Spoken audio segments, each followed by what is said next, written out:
Bon dia, benvinguts i benvingudes a Infomarina, el programa dels serveis informatius de Ràdio La Llagosta. Avui tenim amb nosaltres el Pol Canet. Bon dia. A l'Edgar Delgado. Bon dia. A l'Andrea Hermosilla. Bon dia. A la Marina Rísquez. Bon dia. I jo, en Gerard Castillo. Comencem amb els titulars de les notícies d'avui divendres, dia 23 de març de 2018. Stephen Hawking ens diu adeu als 76 anys després de fer grans descobriments. Aquest cap de setmana s'ha celebrat a Barcelona una de les fires de l'àmbit educatiu més importants al nostre país, el Saló de l'Ensenyament. El grup de teatre Jam de la Llagosta està treballant en una obra titulada Un funeral de muerte. Hem parlat amb l'Helena, directora del grup, i amb una de les actrius i fundadores, María Ángeles. Aquest any, Eurovisión es celebrarà al nostre país veí, Portugal. Tu canción serà la nostra proposta per guanyar el festival. Un dels clubs d'handbol de la Llagosta, l'Axe Ballac, ja planeja la propera temporada amb un nou projecte interessant que els ajudarà a complir les seves metes. A continuació, parlarem de la gran pèrdua que van patir fa uns quants dies, Stephen Hawking. Aquest va ser un gran científic físic que va néixer l'any 1942 i ens ha deixat aquest any amb 76 anys viscuts. Hawking patia una malaltia motoneuronal relacionada amb l'esclerosi lateral amiotròfica anomenada l'ELA, que se li va diagnosticar als 21 anys i que va anar agreujant el seu estat amb el pas dels anys, fins a deixar-lo gairebé completament paralitzat. Per a molts científics d'avui dia, aquest era i és un gran reflexe del dia a dia, ja que va patir molt durant la seva vida, degut a la seva gran malaltia, però tot i així va descobrir moltíssimes coses, que a dia d'avui ens serveixen de molt. Abans de finalitzar, volem parlar d'un dels seus llibres més importants, com és El universo en una cáscara de nuez. Aquest és un llibre de divulgació científica, escrit per Stephen, i va ser publicat per primera vegada el 2001. Tracta sobre l'univers i tot allò que es troba al seu voltant. Com sempre, utilitza termes molt senzills per a poder explicar hipòtesis o la física teòrica, entre d'altres.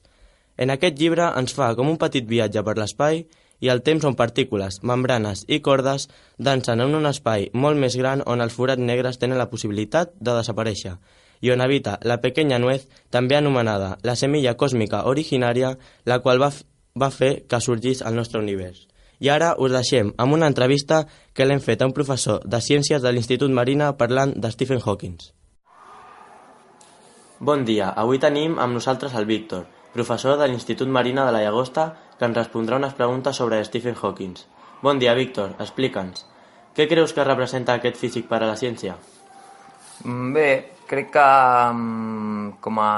va fer alguns descobriments bastant importants, però crec que la seva gran importància és com a divulgador. Ha apropat la ciència, a la física en aquest cas, al públic en general.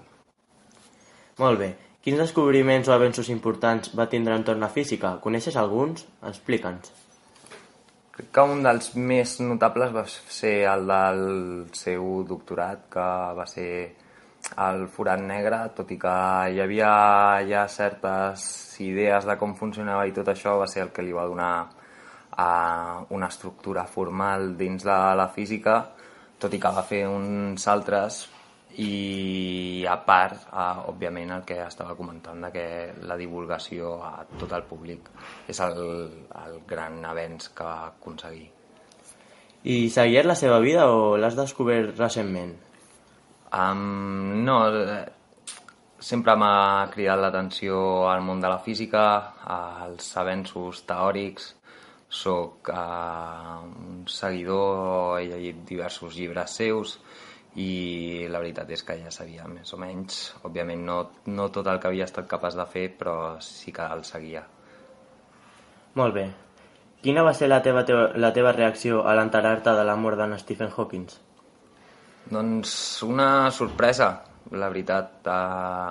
Després de seguir més o menys la seva vida, saber el que havia passat i tot això, sí que no és possible, però pràcticament t'imagines que és un ser immortal. Per tant, una sorpresa que hagi mort. I per què creus que no va guanyar aquell Nobel? Sincerament, perquè era massa teòric com perquè es pogués demostrar moltes coses de les que havia descobert, i per aconseguir el Nobel a part de que hi ha molta competència, òbviament has de corroborar el que estàs fent. Ser tan teòric i no tenir la capacitat de poder demostrar-ho fa que no tinguis tants punts a l'hora de guanyar el Nobel. Molt bé. I creus que la seva malaltia va ser una de les causes per a que tingués una ment brillant, com era la seva? Crec que una causa com per tenir aquesta ment no. Ja, òbviament, abans de tenir la malaltia, quan estava fent el doctorat, ja era una potència i una eminència sent simplement un nen, per dir-ho d'alguna forma, de 20 anys, però sí que crec que ha afavorit moltíssim a tots els descobriments i tot el que ha fet el no tenir la capacitat física per fer-ho li ha fet que la seva ment treballi molt més que qualsevol persona normal, entre cometes. I molt bé, per finalitzar, coneixes l'efemèride del dia de la seva mort? En cas negatiu, aquesta va ser que va coincidir amb el 100 aniversari de la mort d'Einstein i amb el 300 aniversari de la mort d'en Galileu Galilei. Què en penses d'això? Doncs sí que tenia coneixement d'això i crec que, bé, potser que un científic no ho digui no pot sorprendre, però que crec que ha marcat, si existeix el destí o alguna cosa d'aquestes, 3 grans cervells com van ser aquestes persones que tinguin aquesta relació fins i tot a la seva mort, és un fet molt anecdòtic, per dir-ho d'alguna forma. Molt bé, Víctor. Fins aquí l'enquesta. Moltes gràcies per respondre les preguntes. Moltes gràcies a vosaltres.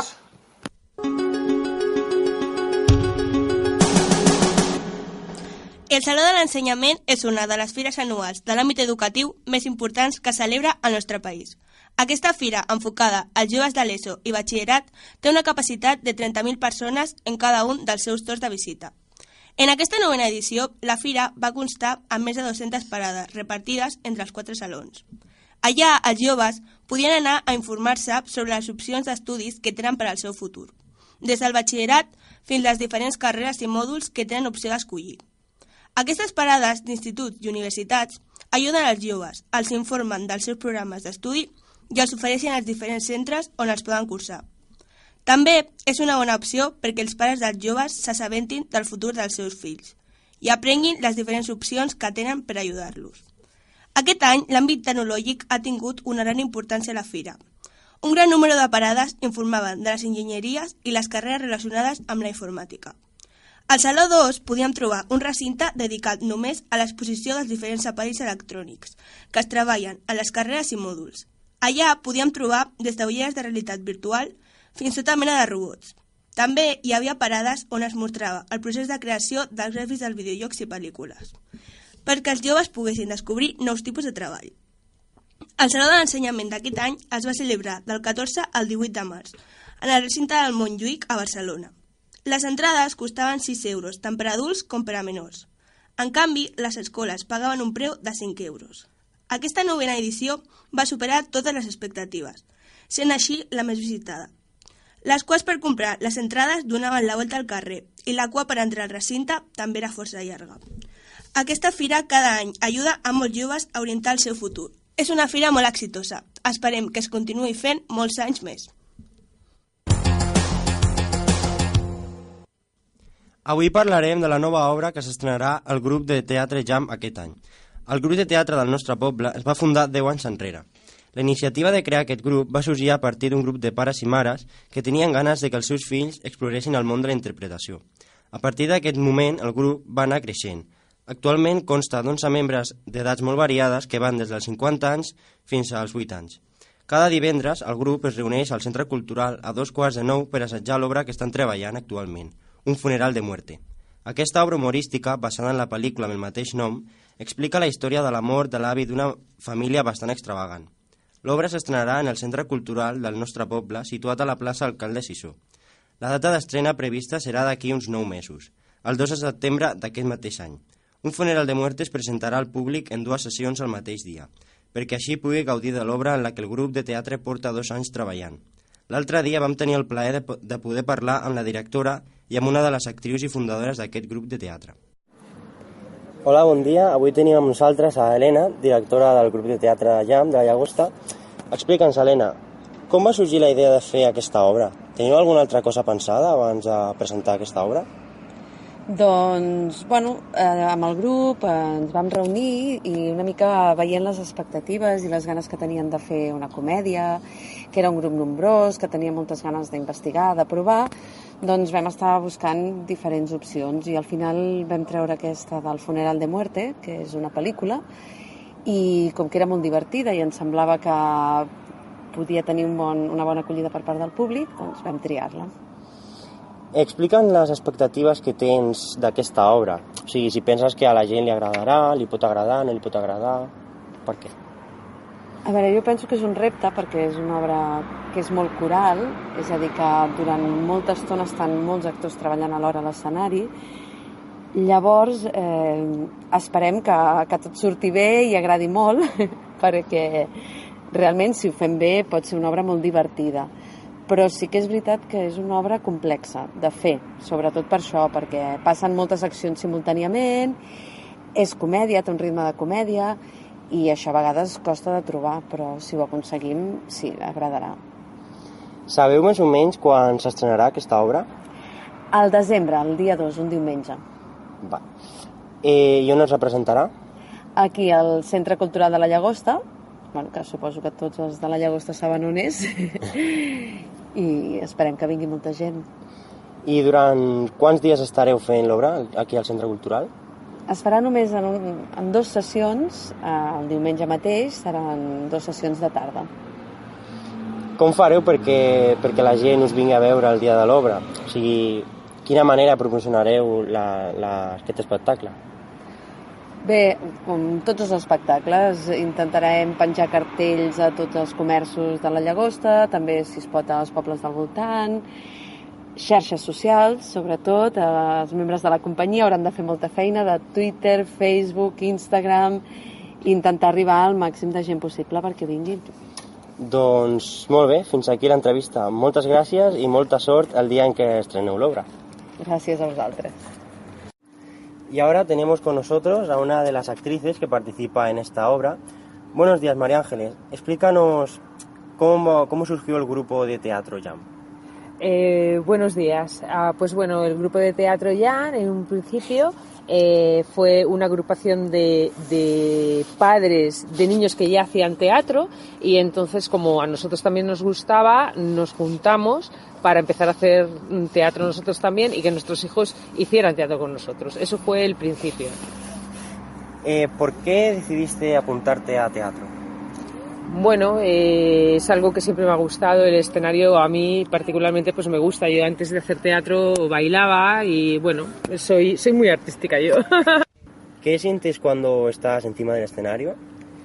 A ver, en principio siento lo que siente mi personaje, porque estás metida en el trabajo que estás haciendo y entonces, pues claro, no estás pendiente del público, ni a veces casi te das cuenta de que te están viendo, ¿no? Estás metida ahí en tu historia. Otra cosa es antes de salir. Antes de salir, pues hay, yo qué sé, hay nervios, hay emoción, hay alegría porque estrenas y claro, un estreno cuesta mucho trabajo. Pero bueno, cuando estás actuando es otra cosa diferente. Se te pasa todo eso y lo que sientes son las emociones de tu personaje. ¿Tienes ganas de que llegue el día de estrenar la obra? Hombre, siempre tienes ganas de que llegue el día de estrenar la obra. Lo que pasa que lo que quieres es que llegue el día de estrenar la obra y todo esté bien preparado para que todo salga bien. Sobre todo lo que quieres es que todo salga bien. El día de estrenar no es tan importante. Pues perfecto, hasta aquí la entrevista. Muchas gracias y mucha suerte el día que estrenes la obra.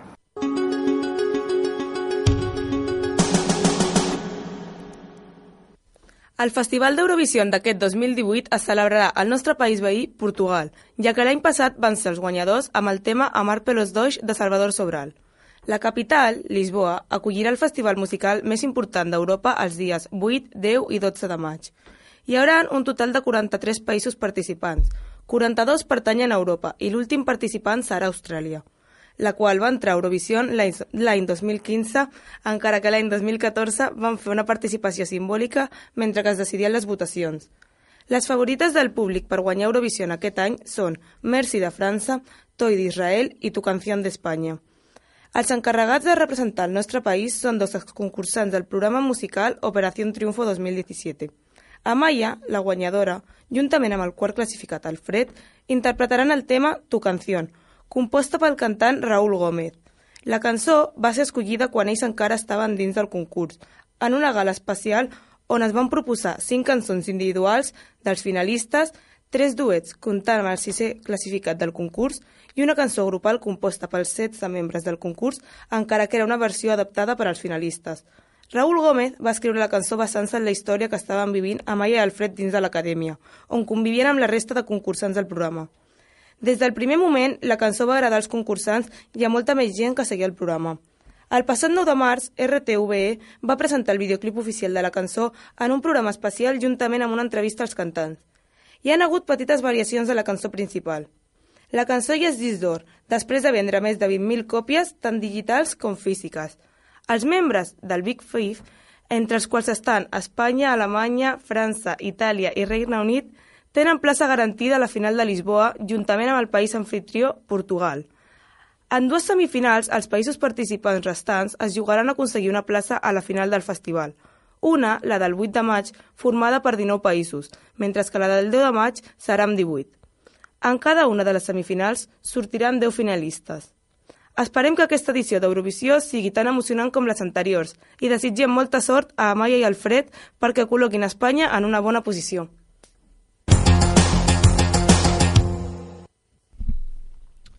Un dels 2 clubs d'handbol de la nostra localitat, l'Handbol Club Ballac, ja rumia des de la seva directiva com afrontar la propera temporada.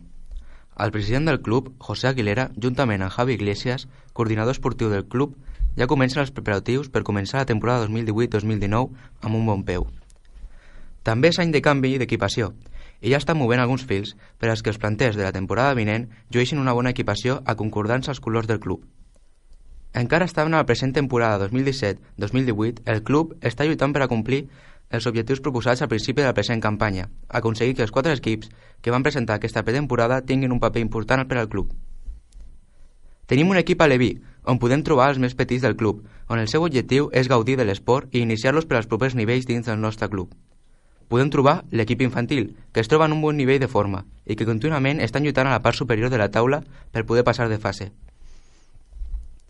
També estan els juvenils, que ja amb una madura experiència dins del club i de l'esport lluiten a la meitat de la taula amb possibilitats de poder agafar els que es troben més amunt i poder lluitar en altres competicions o passar de fase. Per últim, podem trobar els més grans del club, els sèniors, que en una campanya regular per part de l'equip lluiten per poder quedar-se a la lliga en què es troben i la propera temporada, amb el reforç dels juvenils que pugen, poder lluitar per avançar. Hem pogut parlar amb el coordinador esportiu, que s'aclarirà i aprofundirà més en el futur del club. Bon dia, estem amb Javi Iglesias, coordinador esportiu de l'HC Ballac. Com va sorgir l'Handbol Club Ballac? La Llagosta siempre ha habido mucha afición al balonmano y en el momento que se fundó el club, allá en el 1997, en el único lado donde se hacía deporte era en los colegios y en un pequeño club que se llamaba el Balonmano La Llagosta, que por problemas con federaciones y todo, pues tuvo que desaparecer. Y entonces la gente que estaba jugando en ese momento pues decidieron formar el club de HC Ballac, el club actual. Per què vas decidir formar part d'aquest club i no d'un altre? A ver, es evidente que cuando inicias un deporte siempre miras a lo que tienes en el pueblo, donde juntamente vas con tus amigos del colegio, y formar parte de este club de inicio fue por eso. Con el tiempo, pues, haber tenido la posibilidad de poder jugar fuera en otros equipos, en otras categorías, pero a la que he tenido la posibilidad de volver ni me lo pensé. Es el club al final de tu pueblo, donde has tenido tus principios con la gente del pueblo, y trabajar con la gente de confianza y con la gente que conoces de siempre, pues ya hace mucho. Com veus la present temporada 2017-2018 al club? Bueno, la temporada está siendo bastante complicada. Es un año de cambios, un año de adaptación, ya que hay nuevos equipos, nuevos entrenadores, nueva junta.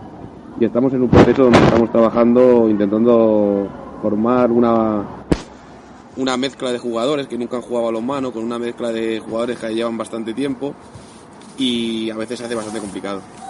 Creus que s'estan aconseguint els objectius proposats al principi de la temporada? A ver, los objetivos no se pueden valorar al 100% porque es un tema que se hace a final de temporada.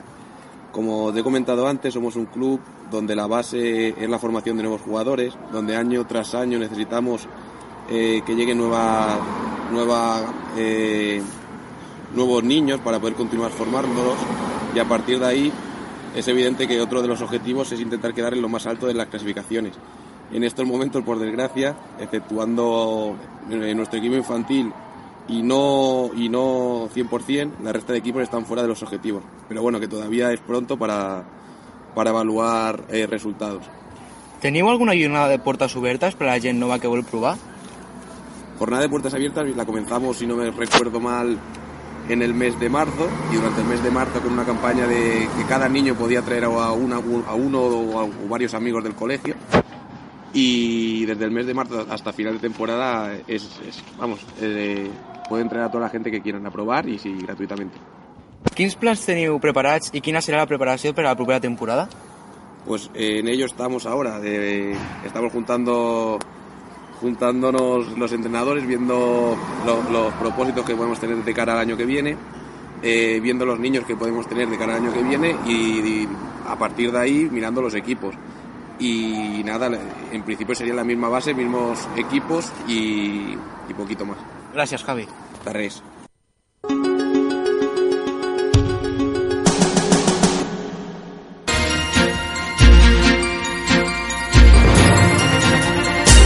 I fins aquí ha arribat el nostre programa. Esperem que hagueu gaudit d'una bona estona amb nosaltres. Passeu un bon dia. Fins aviat.